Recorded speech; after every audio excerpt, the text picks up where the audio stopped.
ओ छोरो दाने ब्याह लियाओ, दाने ब्याह लियाओ, मेल तो आवन वाला है। अब्बा जी जी बेटा। आपी दा ब्याह ता आ गया सिर ते मेल भी अज आ जा सी ते मामा जी हरी हाली थोड़ी बैठे ने आपा उन्हां नूं मनावण ही नहीं गए। क्या बात, ओ धी दा ब्याह मैं करदा पिया, मैं कोई पुत्तर दा करदा पिया भी मैं उंदा जा ते मेला करा, ओ नहीं आदा तां ना आवे। हुण धी दे ब्याह ते मैं मेला करदा सोहना लगसां, अज ताईं किसी ने धी दे ब्याह ते मेला कीता है किसी दा जा ते? अब्बा जी ये अल्फाज सुन ते ना मेरा तां कान नहीं पक गए ने। सारे बंदे एवें ही आखदे ने कि धी दा की धी दे ब्याह ते ना खुशी नहीं करदे, चज नाल खुश ही नहीं हुंदे। जे कोई रुसिया बैठा ते ओंदे ने कुछ नहीं हुंदा, धी दा तां ब्याह है क्या मनावना।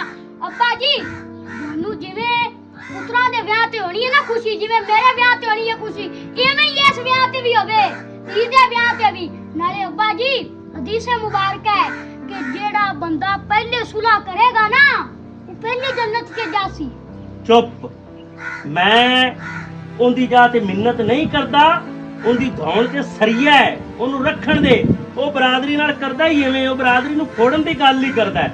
मैं भाई धी दा ब्याह करदा पिया, धी दे ब्याह ते मैं मिन्नत करदा सोहना नहीं लगना। मेरा जवाब ही मैं नहीं जाना, नहीं पुत्तरां दे जाना। ਵਿਆਹ ਤੇ ਕਰੇਗਾ यार तू हुण मेरे गल ना करी बस। हां यार सुनाओ चाचा जी। ठीक ठाक पुत्र, तू सुना तगड़ा है? बह। चाचा जी हाँ जी पुत्र है। ਤੁਹਾਨੂੰ ਕੀ ਦਸੀਏ क्या है?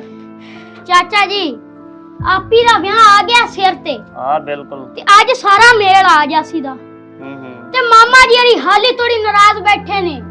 अच्छा तेरा प्यो गया नहीं उन मनावन? ਨਹੀਂ ਗਿਆ, ਉਹ ਜਾਂਦਾ ਵੀ ਨਹੀਂ। क्यों जी? ਉਹ ਆਂਦਾ ਵੀ धी ਦੇ ਵਿਆਹ ਤੇ ਮੈਂ ਨਹੀਂ ਕਰਦਾ ਉਹਨਾਂ ਦੀ ਮਿੰਨਤ, ਨਹੀਂ ਉਹਨਾਂ ਮਨੇ ਜਾਂਦਾ, ਨਹੀਂ ਉਹਨਾਂ ਦੇ ਬੂਹੇ ਤੇ ਜਾਂਦਾ, ਪੁੱਤਰਾਂ ਵਾਰੀ ਨਿਬੜ ਲਈ ਸਾਂ ਆਪੇ। अच्छा अच्छा। ਉਹਨੂੰ ਤਾਂ धी ਦੀ ਅਹਿਮੀਅਤ ਹੀ ਕੋਈ ਨਹੀਂ। ਤੇ ਨਹੀਂ, ਚਾਚਾ ਜੀ ਇਹ ਗੱਲ- ਉਹਨੂੰ ਇਹ ਨਹੀਂ ਪਤਾ ਵੀ ਅਸੀਂ ਅੱਜ ਦੇ ਵਿਛੜੇ ਨਾ ਕਿਆਮਤ ਤੱਕ ਨਹੀਂ ਮਿਲ ਪਾਵਾਂਗੇ। बिल्कुल। नाले ये है भी तेरे मामे दे नाल तेरा दूसरा मामा भी नहीं आना, भरा भरावां दे हुंदे ने, हाँ, छड़ ते आना हुंदा। खाला वरियां भी नहीं आना। बिल्कुल ओने मगर 4 घर और लाजमी जा। 4-5 घर गए ਉਹ ਵੀ ਵਿਛੜ ਗਿਆ ਸਣ ਸਾਥੋਂ। ਤੇ ਚਾਚਾ ਆ ਵੇ ਤੂੰ ਨਹੀਂ, ਉਹਨੂੰ ਨਹੀਂ ਮਨਾ, ਪੁੱਤਰ। ਤੇਰੀ ਗੱਲ ਮੰਨਦਾ ਹੀ। टेंशन न ले, आपां ओनु मना लेने। आ जा ਚੱਲ ਆ तैनूं ਉਹਦੇ पहले ਨਾਲ ਗੱਲ दस्से कर। कमले आ के आ जा तू आप मना लेने। रज़ान हुण तू सुनते बह गया, तू टुरना नहीं है, नहीं तो तू सुना बचना भाईया नहीं। की हाल है? वालेकुम सलाम, की हाल है? मौजा तू सुनावा। मैं अल्लाह दा शुक्र तगड़ा, तू सुना खैर की मेरा? रोले रोले पाई फिरने आ, बाल मेरे कोले गया। ਇਹ ਕਿਉਂ ਗਿਆ ਇਹ ਤੇਰੇ ਆਂਦਾ ਕੋਲ? ਵੇਖ ਮੇਰਾ ਪਿਓ ਜਿਹੜਾ ਕਿ ਮੇਰੇ ਮਾਮੇ ਨੂੰ ਨਹੀਂ ਮਨਾਵਣ ਜਾਂਦਾ। ਤੇ ਮੈਂ ਕਿਉਂ ਮਨਾਵਣ ਜਾਵਾਂ ਬਈ? ਮੈਂ ਧੀ ਦਾ ਵਿਆਹ ਰੱਖੀ ਖਣਾ ਤੇ ਹੁਣ ਮੈਂ ਲੋਕਾਂ ਦੇ ਮੇਲੇ ਕਰਦਾ ਫਿਰਾਂ, ਮਿੰਤਾਂ ਉੱਤੇ ਕਰਦਾ ਫਿਰਾਂ। ਅੱਛਾ ਤੇ ਪੁੱਤਰਾਂ ਵੇਲੇ ਜਾਂਦਾ ਰਹੇਗਾ? ਤੇ ਪੁੱਤਰਾਂ ਵਾਰੀ ਬਈ ਜਾਂਦੇ ਰਹੇ ਸੈਂ, ਉਸਲੇ ਚਾਹ ਵੀ ਹੁੰਦੇ ਨੇ ਵੀ ਪੁੱਤਰ ਪਰਨਾਂ ਦੇ ਪਏ ਅੱਛਾ। ਉਸਲੇ ਸ਼ੌਕ ਹੁੰਦੇ ਨੇ, ਉਸਲੇ ਬਈ ਮੈਂ ਪੁੱਤਰ ਵਾਰੀ ਜਾਂਦਾ ਰਹਿਸਾਂ, ਧੀ ਵਾਰੀ ਮੈਂ ਨਹੀਂ ਜਾਂਦਾ। ਧੀਆਂ ਦੇ ਮੁੰਡ ਸ਼ੌਕ ਨਹੀਂ ਨਾ ਹੁੰਦੇ। ਤੇ ਗੱਲ ਠੀਕ ਹੈ ਵੀ ਤੂੰ ਅੱਲਾ ਦੇ ਬੰਦਿਆ ਸਿਆਣਾ ਵਿਆਣਾ ਬੰਦਾ, ਤੂੰ ਕੋਈ ਅਕਲ ਨੂੰ ਹੱਥ ਮਾਰ ਵੀ ਬਿਆਦਰੀ ਦੇ ਵਿੱਚ ਤੂੰ ਸ਼ਰ ਪਵਾਉ ਹੈਗਾ ਹੈ। ਸ਼ਰ ਮੈਂ ਆ ਪਵਾਉਂਗਾ? ਤੇ ਸ਼ਾਰੀ ਹੈ ਨਾ ਵੀ ਦੌੜ ਹੁੰਦੀ ਜੇ ਸ਼ਰੀਆ ਹੈ ਬੈਠਾ ਉਹ ਰੋਸਤੇ ਆਂਦਾ ਉਹ ਨਹੀਂ ਪਿਆ ਮਗਰ ਬਰਾਦਰੀ ਨੂੰ ਲਾਈ ਖੜਾ ਤੇ ਉਲਟਾ ਮੈਂ ਸ਼ਰ ਪਾਉਂਦਾ। ਤੇਰਾ ਧੀ ਦਾ ਕੰਮ ਹੈ, ਮੈਨੂੰ ਇਹ ਨਹੀਂ ਪਤਾ ਗਲਤੀ ਕਿੰਦੀ, ਨਾ ਹੀ ਮੈਨੂੰ ਇਹਦੇ ਵਿੱਚ ਕੋਈ ਇੰਟਰਸਟ ਹੈ। ਠੀਕ ਹੈ ਨਾ ਵੀ ਤੂੰ ਉਹਨੂੰ ਜਾ, ਉਹਨੂੰ ਮਨਾ। ਅੱਲਾ ਦੇ ਬੰਦਿਆ ਤੇਰੇ ਬਾਲਾਂ ਦਾ ਮਾਮਾ ਹੈਗਾ ਉਹ, ਉਹਦੇ ਮਗਰ 4 ਘਰ ਹੋਰ ਵੀ ਜਾ ਸੁਣਗੇ। ਤੂੰ ਸ਼ਰ ਨਾ ਪਵਾ ਬਿਆਦਰੀ ਦੇ ਵਿੱਚ। ਅੱਜ ਜਾਵੇਂਗਾ ਤਾਂ ਕੱਲ ਨੂੰ ਤੇਰੇ ਆਵਣਗੇ। ਇੱਥੇ ਬੈਠਾ ਤੂੰ ਆਰਾਮ ਨਾਲ ਚੌੜਾ ਹੋ ਤੇ ਵੀ ਤੂੰ ਸਾਰੀ ਬਿਆਦਰੀ ਨੂੰ ਫੋੜ ਤੇ ਹੁਣ ਤੂੰ ਆਣਾ ਵੀ ਪਤਾ ਨਹੀਂ ਖਰੇ ਮੈਂ ਕੀ ਸਾਰੇ ਅੰਜਾਮ ਦਿੱਤੀ ਬੈਠਾ ਕੰਮ। ਸਾਡਾ ਉਹ ਮਾਮਾ ਹੈ, ਸਾਨੂੰ ਚੱਸ ਨਹੀਂ ਆਣੀ ਵਿਆਹ ਦੀ। ਅੱਲਾ ਦਾ ਨਾਂ ਹੀ ਤੇਰੀ ਮੈਂ ਵੇਖਾਂ ਮਿੰਨਤ ਉਹ ਬਾਲ ਤੇਰੀਆਂ ਮਿੰਤਾ ਕੀਤੀ ਜਾਂਦਾ ਹੈ। ਚੱਲ ਉੱਥੇ ਉਹਨੂੰ ਮਨਾ, ਮੈਂ ਤੇਰੇ ਨਾਲ ਚੱਲਣਾ ਆਖਣਾ ਤਾਂ, ਨਹੀਂ ਤਾਂ ਜਾ ਉਹਨੂੰ ਮਨਾ ਤੇ ਲਿਆ। ਇਹ ਮੁੜਕੀ ਤੂੰ ਆਣਾ ਵੀ ਮੈਂ ਹੁਣ ਜੇ ਉਹ ਬਾਈ ਨਾ ਜਾਨ ਗਿਆ ਤੇ ਬਰਾਦਰੀ ਚ ਸ਼ਰ ਪੈ ਜਾ। ਬਿਆਦਰੀ ਚ ਸ਼ਰ ਪੈ ਜਾ ਸੀਗਾ, 4 ਘਰ ਹੋਰ ਨਹੀਂ ਆਣੇ। ਠੀਕ ਹੈ ਕੱਲ ਨੂੰ ਤੇਰਾ ਕਿਸੇ ਨੇ ਹਾਲ ਹੀ ਨਹੀਂ ਪੁੱਛਣਾ। ਬਰਾਦਰੀ ਵਿੱਚ ਹਾਂ ਬਿਆਦਰੀ ਵਿਛੜ ਜਾ ਸੀਗੀ, ਇੱਥੋਂ ਹੀ ਤਾਂ ਫੋੜਾਂ ਪੈਂਦੀਆਂ ਰਿਸ਼ਤਿਆਂ ਦੇ ਵਿੱਚ। ਰਿਸ਼ਤੇਦਾਰੀ ਮੀਆਂ ਆਮਣ ਜਾਮਣ ਨਾਲ ਚੱਲਦੀ ਆ। ਜਾਵੇਂਗਾ ਕੱਲ ਨੂੰ ਤੇਰੇ ਆਵਣਗੇ, ਐਵੇਂ ਹੀ ਰਿਸ਼ਤੇਦਾਰੀ ਇਹਦਾ ਹੀ ਨਾਮ ਹੈ। ਠੀਕ ਹੈ ਨਾ? ਇੱਥੇ ਬੈਠਾ ਰਹਿਸੇ ਤੇ ਤੇਰੇ ਮਗਰ ਕਿਸੇ ਨੇ ਨਹੀਂ ਆਣਾ ਕੱਲ ਨੂੰ। ਚੱਲੋ ਯਾਰ। ਹਾਂ ਚੱਲ ਆ ਕੀ ਆਂਦੇ ਨੇ ਮਣੋਂ ਹਾਂ ਉਹਨੂੰ ਮਨਾ। ਲੈ ਵੀ ਇਹ ਮਾਮਾ ਜੀ ਹਰੀ ਖੜੇ ਨੇ। ਸੁਣਾਓ ਮਾਮਾ ਜੀ। ਸੁਣਾ ਵੀ ਗੁਲਾਮ ਮਮਦਾ, ਕੀ ਹਾਲ ਹੈ ਤੇਰੇ? ਤਗੜੇ? ਹਾਂਜੀ ਹਾਂਜੀ ਠੀਕ ਠਾਕ। ਯਾਰ ਬਾਣਜੀ ਤੇਰੀ ਦੀ ਸ਼ਾਦੀ ਰੱਖੀ ਤੇ ਤੂੰ ਇੱਥੇ ਗੋਡੀਆਂ ਕਰਦਾ ਫਿਰਨਾ ਯਾਰ। ਨਹੀਂ ਮੀਆਂ ਉਹਨਾਂ ਨੇ ਵਾਅਦੇ ਬੜੇ ਕੀਤੇ ਨੇ, ਨਹੀਂ ਜਾਣਾ ਉਧਰ।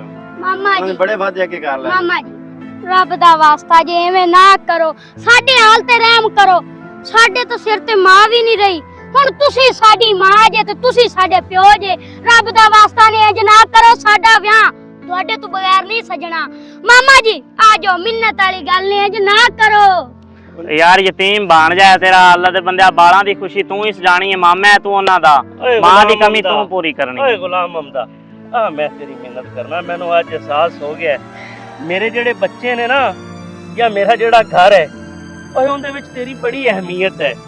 ਤੇ ਜੇ ਅੱਜ ਆਪਾਂ ਦੂਰ ਹੋ ਗਏ ਤੇ ਕਿੰਨੀ ਬਰਾਦਰੀ ਆਪਣੀ ਵਜ੍ਹਾ ਤੋਂ ਟੁੱਟ ਜਾਵੇਗੀ।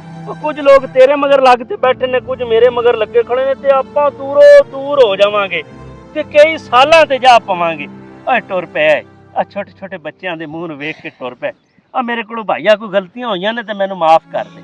ਆ ਜਾ ਪੁਰਾਣਾ ਸਾਰਾ ਕੁਝ ਬੁਲਾ ਦੇ, ਜੱਫੀ ਪਾਓ ਯਾਰ, ਜੱਫੀ ਪਾਓ ਤੁਸੀਂ ਮੀਆਂ, ਸੁਭਾ ਕਰੋ ਆ ਮਿਲੋ। ਆਪਾਂ ਕਿਉਂ ਆਦੀਆਂ ਨਸਲਾਂ ਰਾਵਣ ਵਾਲੀਆਂ ਖਰਾਬ ਕਰੀਏ, ਕਿਉਂ ਬਰਾਦਰੀ ਦੇ ਵਿੱਚ ਮਸਲੇ ਪੈਦਾ ਕਰੀਏ। ਆ ਜਾਓ ਮਾਮਾ ਜੀ, ਆ ਜਾਓ। ਠੀਕ ਹੋ ਗਿਆ। ਆ ਜਾਓ ਚਲੀਏ।